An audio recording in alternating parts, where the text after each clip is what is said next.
Magandang araw po sa inyong lahat and welcome back dito sa ating panibagong video dito sa ating channel.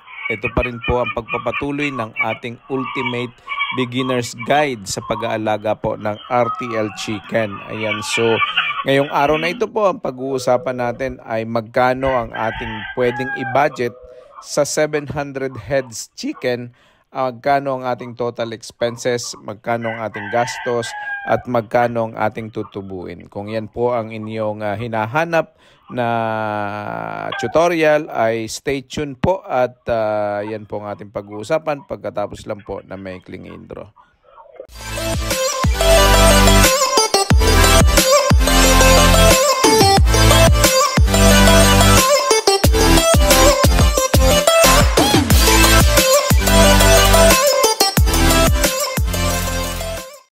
Okay, welcome back.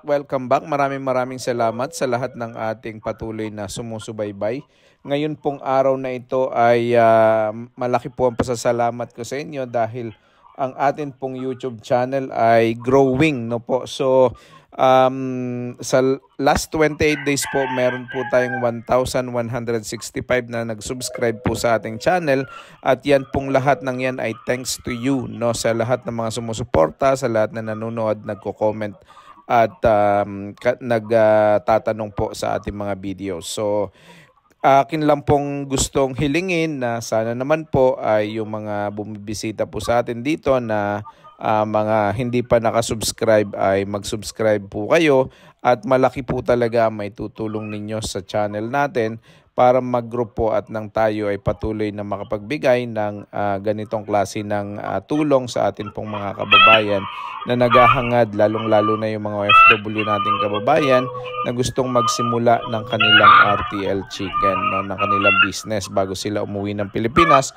o pag-uwi nila sa Pilipinas. No? So, pa-subscribe na lang po, libre naman po yung subscribe, no? Kasi ito pong ating mga nanonood sa ating 83% po ang hindi nakasubscribe at parang nasa around 17% lang po yung nanonood sa atin na nakasubscribe, no? So malaking tulong po yan at akin po talagang na-appreciate yung inyong pagsuporta at pagtulong sa ating channel sa pamamagitan po ng pag-subscribe. Yun din pong pagla-like, pagla-love, pagko-comment, yan po ay isang bagay na malaki din po na itutulong para i-push ni YouTube yung ating algorithm. No? So, kung kayo po ay nakarating na dito sa video na to, ay inyo din pong i-comment kung saan po kayong lugar nanonood at na-appreciate ko po yung mga kaibigan natin dito sa Saudi, yung mga kaibigan natin sa Qatar, sa Kuwait, yung mga kaibigan natin na nanonood sa Paris, sa Amerika, dito sa United Kingdom at sa Pilipinas. No? So, na-appreciate ko po kayo kaya comment down below po kung saan po kayo naka-base, no? Sa ang parte ng mundo kayo nanonood. So, yun lang po. At tayo ay hindi na magtatagal, ituloy na natin itong ating video na to. So ngayon pong araw na ito ay ang ating pag-uusapan ay 700 heads. Magkano ang inyong budget na kailangan, magkano ang inyong gagastusin, at magkano ang posible nating kitain, at magkano yung ating profit na pwedeng kitain sa loob ng isang cycle. So kung 700 heads po ang ating naiisip alagaan, no, ito po ay gagamit ng 15 na cages, no, provided na ang cages na gagamitin po ninyo yung galvanized iron. So tayo po ay pwedeng, sinasabi lagi natin, pwede po kayong gumawa ng DIY, mas makakatipid kayo dyan ng konti. Kung may mga kawayan na kayo sa inyong mga lugar, kung meron na kayong mga kahoy na pwedeng gamitin, makakatipid po kayo dyan. Pero kung hindi man, 15 cages po ang kailangan nyo dyan na iron, 7,800 po ang presyo niyan ngayon, ang average prices sa market. So yan po ay magbibigay sa inyo ng budget na 117,000. So kailangan nyo po ng 117,000, kalimitan po installed na yan. No, so 700 po na housing para sa 700 heads, kailangan nyo din po ng housing. So ang budget po namin sa bawat housing is 150 pesos per head ng atin pong mga manok. Calculated po yan sa expenses. So ang ginawa po namin, yung total expenses before divided by the number of chicken, pumatak po na average is 150. So kung 700 po yan, meron kayong 105,000 na kailangang i-budget para dyan. Para naman po sa mga manok, syempre bibili na natin ng mga manok natin ng ready to lay na. Ito yung mga 16-week-old nating mga manok. Ang presyo po niyan sa current market is nasa around 420 pesos sa average prices. At yan po ay nakadepende kung kayo po ay malayo o malapit sa mga supplier po ng inyong mga manok. So pagka malayo po kayo, mas mahal ang shipping cost, mas mahal ang transport ng mga manok, so mas mahal po ang posibleng maging presyo. Maabot po ng mga around 460 depende sa layo. Ayan, so itotal po natin yung 700 times 420. Ang kailangan po ninyong budget para sa manok is 294,000. So yan po ang inyong budget sa ating mga RTL. So itotal po natin yung initial capital investment natin. Initial lang po ito. Ito yung 516,000. So 294,000 plus 105 sa housing plus 117 sa cages. Meron po kayong kailangang i-prepare na 516,000. Yan po ay kalahating milyon. No, mahigit pong kalahating milyon. Kung meron kayo niyan, pwede magsimula niyan. Pero, syempre, mag-alat kayo ng budget para sa first month kasi kailangan nyo yan dahil hindi pa mangingitlog ang mga manok. So, assuming na-deliver na ang inyong mga manok, nagawa ng housing, meron na kayong ready na lahat, nandun na ang inyong mga manok, ano yung inyong mga gastos sa unang buwan? So, unang-una pong pinakamalaking gastos natin dito is basically yung ating feeds. No? Yung ating feeds ay kakain po ang ating mga manok. In average, total average po ito is mga nasa around 110 grams. No? Kasi pagdating po ng manok, mga 70, 80, 90 grams lang makakain yan. Pagka po yan ay malakas na mga itlog, mga nasa around 110, 120 grams ang kakainin nila. Yung iba, kumakain pa ng 130 grams every day. So average po 110 grams. I-times natin yan sa 700, no? Magkakaroon po kayo ng 2,310 kilos per month ang kakainin yan. Mga nasa around 77 kilos every day. So mahigit isang sako, guys. Isang sakot kalahati. So yan po ay ito-total natin is nasa around 46 sacks, 46.2 sacks sa isang buwan. Times natin yan sa presyo na ginagamit namin, which is yun ang kuha namin sa feeds. No? Baka magbago yan, depende sa inyong lugar, depende sa mga presyo ng feed sa inyo, kung ano yung pwedeng mas mababa, pwedeng baka mas mahal. No? So sa amin, gamitin natin yung 1470 o yung 1,470 per sack. So ang kayang kainin ng inyong mga manok na 700 is 46.2 times 1470, which is 67,914 every month. Sa feeds pa lang ang kakainin nila. So vitamins naman, maglagak na kayo ng mga 1,000 to 2,000 pesos dyan. Yung mga Bitment Pro, yung mga supplements na pinapainom nyo dyan, yung mga Egg 1,000 at kung ano-ano pa. So electric natin, sabihin natin ilan piraso lang yan, mga 1,000 a month lang yan. Medicine siguro mga 1,000, yung mga Sulfar QR, pang bacterial flushing natin, Sulfar QR, Doximol, Premoxil, ito mga 1,000 siguro magagastos nyo. Kasi depende sa inyo kung gusto nyo na weekly ang bacterial flushing, once every 2 weeks o once a month, depende sa inyo. So, syempre magbabayad tayo ng ating mga trays kasi kailangan natin ang trays natin. So, ang trays ay mga nasa around 2,400 every month, no? So, hopefully hindi kayo nagbibigay ng tray palagi. So, hindi nauubos yung tray nyo. So, danas ko po yan, laging nauubos. So, nagbabudget na po tayo dyan ng expenses. No? So, 2,400 kasi mga nasa around kulang-kulang 590 plus ang inyong makukuha na tray sa inyong isa-isang buwan. So, times 4 pesos na po ang isang tray ngayon, kaya medyo mahal-mahal. So, mag-budget na po kayo ng mga nasa around 2,400 per month. So, kailangan din natin ang miscellaneous fees para sa ibang mga expenses, halimbawa yung mga gasolina, tali, etc. etc. No, tapos dito sa computation natin na ito, kung kayo po ay babayad sa tao, meron po tayong sinama dito na 7,000 every month. So, depende po sa inyo kung magkano ipapasahod nyo sa tao ninyo. Pwede naman sa probinsya na mga nasa around 7,000 pesos, patira, pakain, libre electric, libre lahat. No? So, yan po ay pwedeng 7,000 pesos per head. Or, pwede naman na kayo na mag-alaga. Kung kayo po mag-alaga, hindi na kayo gagastos ng 7,000. So, madadagdag na yun sa profit ninyo every month. But anyway, assuming na kumuha kayo ng tao o FW kayo,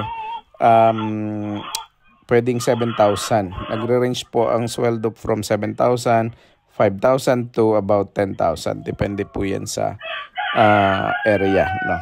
At kung ilan ang tao na hire nyo, gano'n, at kung ilan ang population na inyong manok. No, yung 700, napakaliit po na numbers niyan para sa isang tao. Kayang-kaya ng isang tao yan. Actually, kayang-kaya mo yan. Hindi mo na kailangan magbayad ng tao. So, yan. Anyway, so total niyan, mula doon sa feeds hanggang sa bayad natin sa empleyado, sa tao, is mga nasa around 82,314. Yan po yung initial na expenses sa unang buwan na inyong kailangang ihanda on top of the 516,000 na initial capital. So all in all, ang inyo pong magagastos sa loob ng isang cycle, syempre ita-times natin yung expenses natin sa 20 months. Isang cycle po ay 20 months, pwedeng ang isang cycle ay 24 months, depende kasi sa inyo. So average po yan is nasa 20 kasi minsan 24 months na po nangingitlog pa rin na nangingitlog ang mga manok ng maganda, hindi kailangang ikal. So pwedeng dire-diretso pa. Pero kung medyo mababa na ang production sa 20 months, pwede nyo na ikal. 20 months po yung kalimitan na culling period. But anyway, assuming na 20 months ang isang cycle, times natin yung 82,314 na gastos every month, magkakaroon po ng total expenses sa loob ng 20 months na 1.646 million 280. So 1,646,280 pesos. Yan yung inyong total expenses para sa loob ng 20 months ng isang cycle. So yan yung ating expenses. But anyway, magkano yung posible natin kitain sa loob ng isang buwan? No, sabi nung ibang mga nagko-comment sa atin, nakakapanood, hindi daw po posible to kasi 85% daw ay hindi totoo. So, ako po ay nagbabahagi sa inyo, depende po yan sa aming experience sa aming poultry, no, sa aming farm. Kasi kami po ay nag-average po kami ng 85 monthly yung proceeds, yung harvest, no, every month namin. Hindi po kami bumababa ng 85% so far. So kasi yan pong 85%, marami na pong nagsabi ng ganyan na ganito ang ginawa nila at okay naman po yan, no. So hindi po sa hindi totoo, kundi ito po ay based sa napakaraming experience na ibang mga may-ari ng farm, no. So sabihin natin yung ating 700 mag-yield po yan ng 85%, 595 po yan na itlog kada araw. I-times natin yan sa 30 days, meron tayong 17,850 eggs per month. I-times po natin yan sa sales na 7 pesos yung average. Sabi din po nung iba, yung 7 pesos daw masyado mataas. Hindi po yan mataas. Yan po talaga yung average na kung kukumputin nyo yung buong cycle, papatak po yan sa mga nasa around 7 pesos and 15 centavos. Kasi ang presyo po ng itlog ay mababa pag summer at sobrang ganda po ng presyo kapag po bare months. Pag may pasok ang mga estudyante, mataas ang presyo ng atin pong mga itlog. Sobrang in demand po yan at mataas ang bilihan. So sa mga Christmas time, bago mag-Christmas, mga nasa around 300-310 na po ang per tray ng large, no? So lalo na yung jumbo, lalo na yung extra large, mas mahal na po yan. Okay, so times natin sa 7 pesos, yun pong 17,800 na monthly, yan po ay kikita ng 124,950 every month. So ang total sales nyo po, gross sales, is 124,950. Yan po ang kikitain kapag ka 85% lang po ang inyong yield. Pero may iba po na nagsasabi na maabot ng 98, 95. Depende po yan sa yield ng inyong mga manok. So i-times natin yan sa isang buong cycle, yung 124,950. Meron po tayong gross income sa loob ng 2 buwan o 20 months, 2,499,000. Yan po ang ating posibleng kitain, no? So i-minus po natin dun sa 2,499,000 yung ating 1,646,820 pesos na atin pong expenses, total expenses. Meron pa tayong gross profit na 852,720. So yan po ang ating gross profit. Bakit po gross profit? Kasi may tatanggalin pa po tayong initial capital investment natin na 516,000. So tanggalin natin yan. Ang matitira po sa atin ay 336,720. 336,720 pesos. Yan po ang ating net profit na makukuha doon po sa ating pag natanggal na natin yung expenses natin. So kung nag-invest po tayo ng 516,000 sa isang buwan, sa unang buwan, na pera natin plus yung atin pong 82,000, 314, tayo po talaga ay posibleng kumita ng 336,720. So hindi na po yan masama. Pero hindi pa po diyan natatapos yung ating kita. So pagka po kaling period na, kailangan nating i-dispose ang ating mga manok, ikakal po natin yan, ibibenta natin ng per head ang ating po mga manok at nabibenta po yan ng mga nasa around 150 per head, no? So 150 times po natin dun sa 630 kasi meron po yung allotted lagi na 10% na mortality. So 70 po ang mortality na ating ini-expect na 10% sa loob po ng 2 taon, 70 heads. So may matitira tayo, in a way, may matitira po tayo na 630 na heads na atin pong pwedeng ikal at ibenta. So 630 times po 150, meron tayong makukuha na 94,500. So 94,500, i-add po natin yan doon sa ating 336,720 na net profit. Meron po tayong gross net profit na 431,220. So kung mapapansin ninyo, kikita ng 430,000, 432,000 yung atin pong pinuhunan na 516,000. So hindi na masama dahil yan po ay hindi kayang kitain ng ating pong pera na kalahating milyon kapag po nilagay natin sa bangko at itinime deposit. Hindi po talaga yan kikita ng ganyang kalaki. So assuming na smooth sailing yung ating pagninegosyo at wala tayong masyadong malaking problema. So lagi po natin tatandaan, this is a business at maganda pong pasuking negosyo ang pag-iitlog dahil itlog po ay very in demand sa market at sa atin pong mga kababayan Pilipino. So, wag lang pong magkaroon ng trahedya at ng mga calamities, ay sigurado po na maganda ang magiging profit dito. Okay?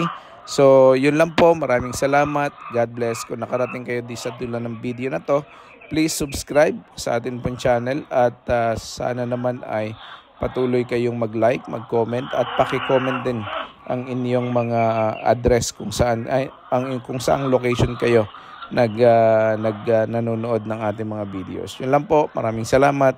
God bless. Bye-bye.